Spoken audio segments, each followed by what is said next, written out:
বলাই চড়ছে আলু চড়ছে আলু বেরো দাদু খাও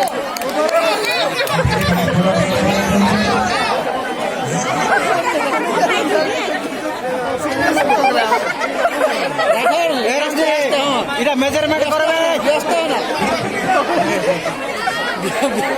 মেজারমেন্ট দেখলে মেজার রাখো না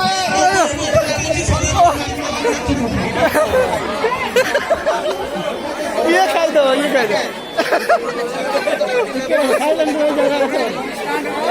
धीरे धीरे छिड़ा छिड़ा छिड़ा ধীরে ধীরে ধীরে